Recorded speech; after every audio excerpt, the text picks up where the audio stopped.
हाय पिला माने मु सुजीत आपण मानक स्वागत करुछि मोर ही YouTube channel A to Z Odia tutorials रे।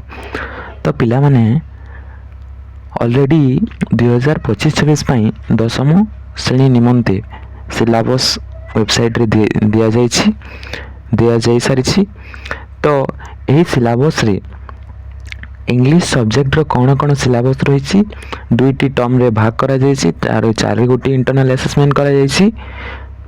प्रत्येक इंटरनल असेसमेंट 10 मार्क रेखा रही एवं केउ समय रे केउ एग्जाम होबो एवं ताको मध्य एठारे मेंशन करा जाइछि बा निर्देश दिया जाइछि। तो पिला माने स्किल ऑफ कम्युनिकेटिव इंग्लिश एवं लर्न एंड प्रैक्टिस इंग्लिश आपण मानकर इंग्रजी बही दुईटी रही ताहाकू नहीं सिलेबस गुड़िक दि जाइछि।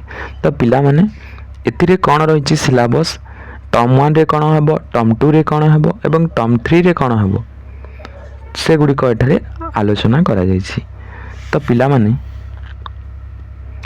प्रथमे हैला टर्म 1 एग्जाम रे इंटरनल असेसमेंट 1 और 2 रो आसीबो जाकी हाफ पेली एग्जाम। तो डिटेल टेक्स्ट रे कोन रहिछि all thing bright and beautiful a letter to God at the high school a tiger in the house. आउ ग्रामर रे रहिछि tense revisited type of sentences subject verb agreement essay translation and report writing. एहाला internal assessment 1 रो syllabus जहाकी जुलाई मास first week रे हेबो एही सिलेबस को नहीं एवं इंटरनल असेसमेंट 2 जहाकी अगस्त मास रे हेबो तार सिलेबस हला a solitary reaper festival of north east India एवं डिटेल टेक्स्ट रे रहिछि the beggar a great son of India एवं a great son of India रो कौनसी क्वेश्चन आसीबो नाही एठी लेके no question said in the examination from this topic.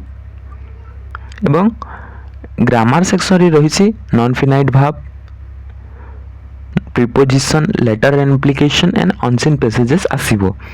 एवं सही परी आपण मानकर जो एग्जाम टा रहिछि ताहा हाफेली एग्जाम सेप्टेम्बर मास फर्स्ट वीक रे हबो।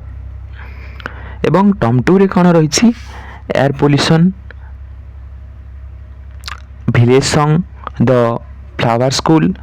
नॉन डिटेल टेक्स्ट रे रहिछि द विलेज जज a grain as big as hen's egg एवं फ्रेजल वर्ब रहिछि noun clause and relative clause adverb clause essay translation report writing the passive रहिछि।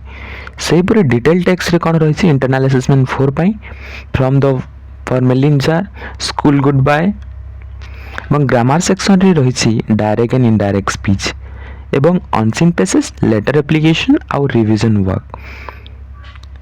Work टा आपण मानकर जनवरी रु फेब्रुआरी सेकेंड वीक पर्यंत हबो। आपण मानकर एग्जाम फेब्रुआरी लास्ट वीक रे करा जिवार एथे कहा जाइछि बा मेंशन करा जाइछि। तो पिला माने तो माने जानि सारि थिबो जो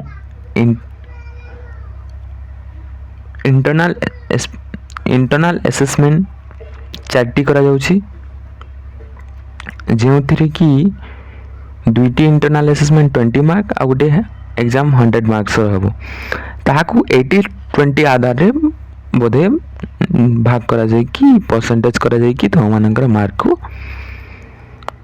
कैलकुलेशन करा जेबो। तो पिला माने जदी वीडियोटी भलो लागिछि ताले निश्चित भाव में सांग मानक सह शेयर करिवो एवं चैनल सह जोड़ी हेबा पई भूलिबोनी जेहेतु एभली वीडियो मु प्रत्येक दिन आनिबी एवं आमे गोटे गोटे सिलेबस को गोटे गोटे मंथ रे कंप्लीट करबा पई मु चेष्टा करिवि। तो जहाँ आवश्यक निश्चित भाव में कमेंट सेक्शन रे जणैबो।